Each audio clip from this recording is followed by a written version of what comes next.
Graça e paz, meus irmãos, louvado seja o Senhor, mais um dia que nosso propósito, 365 dias na palavra. Louva a Deus pela sua vida, louva a Deus por você estar aqui mais uma vez e pode ter certeza que Deus já está te abençoando muito, você é mais que vitorioso por estar firme nesse propósito de Deus. A palavra de Deus é maravilhosa, a palavra de Deus que nos reconstrói. Vamos orar ao Senhor e começar mais um dia, 19º dia, no nosso propósito. Feche os olhos, Senhor Deus, Criador dos céus e da terra. Pai, bendito seja o Senhor em nossas vidas, ó Pai. Te agradecemos pela Tua misericórdia, pela Tua infinita bondade. Ó Senhor, a Sua graça nos alcança. Pai amado, o Senhor sabe dos desejos dos nossos corações, o Senhor sabe das nossas necessidades, de tudo aquilo que precisamos, ó Deus. Ó Senhor, mais uma coisa certa. Aquilo que mais precisamos é a Tua presença, ó Espírito Santo. Aquilo que nós mais precisamos, Senhor, é entender a Tua palavra, entender tudo aquilo que o Senhor deixou para nós, ó Pai. Então, conduz esse dia, conduz essa leitura, ó Senhor, que a Sua Santa Escritura, ó Pai, transforme a nossa vida. Ó Senhor, que a gente diminua e que o Senhor cresça em nossas vidas. Ó Pai, o lugar mais alto que nós temos que estar é os Teus pés, ó Senhor, te adorando, te exaltando e também aprendendo os Teus ensinamentos. Te louvamos, te agradecemos. Amém. Amém. Glória a Deus. Abra sua Bíblia no livro de Gênesis, capítulo 37. Amém? Gênesis 37, iniciando a história de José e os seus irmãos. Glória a Deus. Vamos lá. Jacó ficou morando na terra de Canaã, onde seu pai tinha vivido. Esta é a história da família de Jacó. Quando José era um jovem de 17 anos, cuidava das ovelhas e das cabras, junto com seus irmãos, os filhos de Bila e de Zilpa, que eram mulheres do seu pai. E José contava ao pai as coisas erradas que os seus irmãos faziam. Jacó era velho quando José nasceu, e por isso ele o amava mais do que todos os seus outros filhos. Jacó mandou fazer para José uma túnica longa de mangas compridas. Os irmãos viam que o pai amava mais a José do que a eles e por isso tinham ódio dele e eram grosseiros quando falavam com ele. Certa vez José teve um sonho e contou aos seus irmãos. Aí que ficaram com mais raiva dele, porque ele disse assim: escutem, eu vou contar o sonho que tive. Sonhei que estávamos no campo amarrando feixes de trigo. De repente, o meu feixe ficou de pé e os feixes de vocês se colocaram em volta do meu e se curvaram diante dele. Então os irmãos perguntaram: quer dizer que você vai ser nosso rei e que vai mandar em nós? E ficaram com mais ódio dele ainda por causa dos seus sonhos e do jeito que ele os contava. Depois José sonhou outra vez e contou também esse sonho aos seus irmãos. Ele disse assim: eu tive outro sonho. Desta vez o sol, a lua e 11 estrelas se curvavam diante de mim. Quando José contou esse sonho ao pai e aos irmãos, o pai o repreendeu e disse: o que quer dizer esse sonho que você teve? Por acaso a sua mãe, os seus irmãos e eu vamos nos ajoelhar diante de você e encostar o rosto no chão? Os irmãos de José tinham inveja dele, mas o pai ficou pensando no caso. Um dia, os irmãos de José levaram as ovelhas e as cabras do seu pai até os pastos que ficavam perto da cidade de Siquém. Então Jacó disse a José: venha cá, vou mandar você até Siquém, onde seus irmãos estão cuidando das ovelhas e das cabras. Estou pronto para ir, respondeu José. Jacó disse: vá lá e veja se os seus irmãos e os animais vão bem e me traga notícias. Então dali, do vale de Hebrom, Jacó mandou que José fosse até Siquém, e ele foi.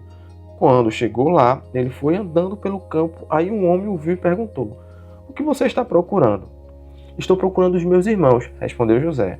Eles estão por aí, em algum pasto, cuidando das ovelhas e das cabras. O senhor sabe onde foram? O homem respondeu: eles já foram embora daqui. Eu ouvi quando disseram que iam para Dotã. Aí José foi procurar os seus irmãos e os achou em Dotã. Eles viram José de longe e, antes que chegasse perto, começaram a fazer planos para matá-lo. Eles disseram: lá vem o sonhador. Venham, vamos matá-lo agora. Depois jogaremos o corpo num poço seco e diremos que um animal selvagem o devorou. Assim veremos no que vão dar os sonhos dele. Quando Rúben ouviu isso, quis salvá-lo dos seus irmãos e disse: não vamos matá-lo. Não derramem sangue. Vocês podem jogá-lo nesse poço, aqui perto no deserto, mas não o machuquem. Rúben disse isso porque planejava salvá-lo dos irmãos e mandá-lo de volta ao pai. Quando José chegou ao lugar onde seus irmãos estavam, eles arrancaram dele a túnica longa de mangas compridas que ele estava vestindo. Depois o pegaram e o jogaram no poço, que estava vazio e seco. E sentaram-se para comer. De repente, viram que ia passando a caravana de ismaelitas que vinha de Gileade e ia para o Egito.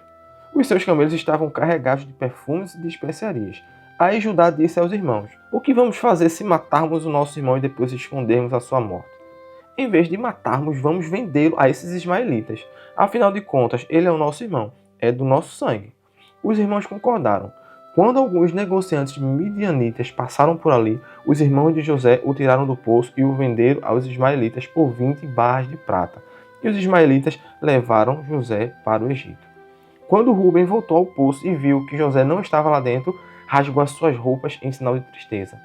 Ele voltou para o lugar onde seus irmãos estavam e disse: "O rapaz não está mais lá, e agora o que é que eu vou fazer?" Então os irmãos mataram um cabrito e com sangue mancharam a túnica de José.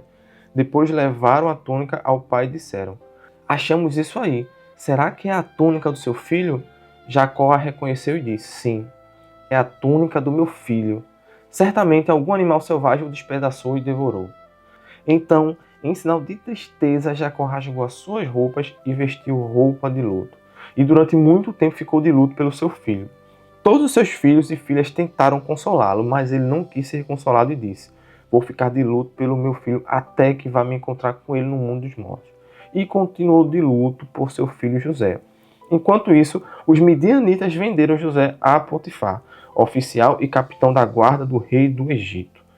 Gênesis 38, irmãos, dando continuidade. Vamos lá?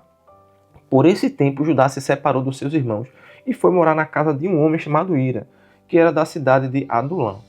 Ali, Judá ficou conhecendo a filha de um cananeu chamado Sua. Judá casou com ela, e ela lhe deu um filho, a quem ele chamou de Er. Ela ficou grávida outra vez e teve outro filho, a quem ela deu o nome de Onã. Depois ela teve mais um filho, em que ela pôs o nome de Selá. Judá estava em Quezibe quando esse menino nasceu. Judá casou o filho mais velho, com uma mulher chamada Tamar. O Senhor não gostava da vida perversa que levava e por isso o matou. Então Judá disse a Onã: "Venha e tenha relações com a viúva do seu irmão. Assim, você cumprirá o seu dever de cunhado para que o seu irmão tenha descendentes por meio de você." Ora, Onã sabia que o filho que nascesse não seria considerado como seu.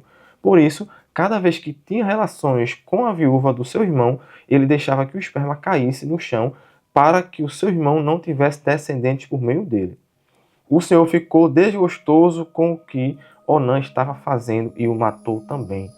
Então Judá disse a Tamar, a sua nora: "Volte para a casa do seu pai e continue viúva até que o meu filho Selá fique adulto." Ele disse isso porque tinha medo que Selá fosse morto, como havia acontecido com seus irmãos. Assim, Tamar foi morar na casa do pai dela. Passado algum tempo, a mulher de Judá morreu. Quando acabou o luto, Judá foi até Timnate, onde estavam cortando a lã das suas ovelhas. E o seu amigo Ira, de Adulã, foi com ele. Alguém contou a Tamar que o seu sogro ia a Timnate, a fim de cortar a lã das suas ovelhas. Então ela trocou de roupa, deixando de lado as suas roupas de viúva, cobriu o rosto com o véu e se disfarçou. Em seguida foi e se sentou perto da entrada da cidade de Enaim, que fica no caminho para Timnate. Ela fez isso porque sabia muito bem que Selá já era homem feito, mas Judá não havia mandado que ele casasse com ela. Quando Judá a viu, pensou que era uma prostituta, pois ela estava com o rosto coberto. Ele foi falar com ela na beira do caminho, sem saber que era sua nora. Ele disse: "Você quer ir para a cama comigo?" Ela perguntou: "Quanto é que você me paga?" Ele respondeu: "Eu lhe mando um cabrito do meu rebanho." "Está bem", disse ela, "mas deixe alguma coisa comigo como garantia de que você vai mandar o cabrito." Judá perguntou: "O que você quer que eu deixe?" Ela respondeu: "O seu sinete como cordão e também o bastão que você tem na mão." Então Judá entregou os objetos. Ele teve relações com ela e ela ficou grávida. Tamar voltou para casa, tirou o véu e vestiu as suas roupas de viúva. Mais tarde, Judá mandou seu amigo Ira levar o cabrito e trazer de volta os objetos que havia deixado com ela. Mas Ira não a encontrou. Ele perguntou aos homens de Enaim se sabiam onde estava a prostituta que costumava ficar na beira da estrada. Aqui não esteve nenhuma prostituta, foi a resposta deles. Ira voltou e disse a Judá: não encontrei a mulher. E os homens do lugar disseram que ali nunca havia estado nenhuma prostituta. Então Judá disse: pois ela que fique com as minhas coisas, assim ninguém vai zombar de nós. Eu mandei o cabrito, mas você não encontrou a mulher. Passados uns 3 meses, foram dizer a Judá: a sua nora agiu como prostituta e agora está grávida. Aí Judá disse: trago essa mulher para fora, a fim de ser queimada. Quando a estavam tirando da sua casa, ela mandou dizer ao seu sogro: quem me engravidou foi o dono dessas coisas. Examine e veja de quem são o sinete com o cordão e o bastão. Judá reconheceu as coisas e disse: ela tem mais razão do que eu, pois prometi-la casá-la com meu filho Selá, mas não cumpri a promessa, e nunca mais teve relações com ela. Na hora de Tamar dar à luz, descobriram que ia ter gêmeos. Quando ela estava no trabalho de parto, um dos gêmeos pôs uma das mãos para fora. A parteira pegou numa fita vermelha e amarrou na mão dele e disse: este saiu primeiro. Mas ele puxou a mão e o irmão gêmeo nasceu primeiro. Então a parteira disse: como você abriu o caminho? E puseram nele o nome de Pérez. Depois nasceu outro, o que estava com a fita vermelha amarrada na mão. E ele recebeu o nome de Zera. Glória a Deus. Gênesis 38, concluído. Vamos agora para o livro de Mateus. Mateus capítulo 3. Mateus capítulo 3, a mensagem de João Batista. Muito conhecido esse capítulo, muito lindo. Naquele tempo, João Batista foi para o deserto da Judéia e começou a pregar dizendo: arrependam-se dos seus pecados, porque o reino do céu está perto. A respeito de João, o profeta Isaías tinha escrito o seguinte: alguém está gritando no deserto: preparem um caminho para o Senhor passar, abram estradas retas para ele. João usava uma roupa feita de pelos de camelo e um cinto de couro e comia gafanhotos e mel do mato. Os moradores de Jerusalém, na região da Judéia e de todos os lugares em volta do rio Jordão iam ouvi-lo. Eles confessavam os seus pecados e João os batizava no rio Jordão. Quando João viu que muitos fariseus e saduceus vinham para serem batizados por ele, disse: ninhada de cobras venenosas, quem disse que vocês escaparão do terrível castigo que Deus vai mandar? Façam coisas que mostrem que vocês se arrependeram dos seus pecados e não digam uns aos outros: Abraão é o nosso antepassado, pois eu afirmo a vocês que até destas pedras Deus pode fazer descendentes de Abraão. O machado já está pronto para cortar as árvores pela raiz. Toda árvore que não dá frutos boas será cortada e jogada no fogo. Eu os batizo com água para mostrar que vocês se arrependeram dos seus pecados. Mas aquele que virá depois de mim os batizará com o Espírito Santo e fogo. Ele é mais importante do que eu, e não mereço a honra de carregar as sandálias dele. Com a pá que tem na mão, ele vai separar o trigo da palha, guardará o trigo no seu depósito, mas queimará a palha no fogo que nunca se apaga. Glória a Deus. O batismo de Jesus. Naqueles dias, Jesus foi da Galiléia até o rio Jordão, a fim de ser batizado por João Batista. Mas João tentou convencê-lo a mudar de ideia, dizendo assim: eu é que preciso ser batizado por você, e você está querendo que eu batize? Mas Jesus respondeu: deixe que seja assim agora, pois é dessa maneira que faremos tudo o que Deus quer. E João concordou. Logo que foi batizado, Jesus saiu da água, o céu se abriu e Jesus viu o Espírito de Deus descer como uma pomba e pousar sobre ele. E do céu veio uma voz que disse: este é o meu Filho querido, que me dá muita alegria. Glória a Deus. Glória a Deus. Maravilhoso é o Senhor. Vamos agora para o livro de Provérbios, irmãos. Uma sugestão, tá? Que é o que eu tenho feito. Nós fazemos aqui a leitura, criando o hábito da leitura da palavra de Deus, não é? Se alimentando da palavra, mas é muito importante também os irmãos pegarem os capítulos e esmiuçando e refletindo e relendo, pegando aí mais meia horinha para ler, surgir uma dúvida, pesquisa, e nós vamos aprender ainda mais. Tem sido tremendas coisas que eu tenho aprendido aqui, pela graça de Deus. Amém? Vamos lá finalizar a nossa leitura de hoje. Provérbios capítulo 19 começa assim: é melhor ser pobre e honesto do que mentiroso e tolo. Agir sem pensar não é bom. Quem se apressa erra o caminho. A falta de juízo é o que faz a pessoa cair na desgraça. No entanto, ela põe a culpa em Deus, o Senhor.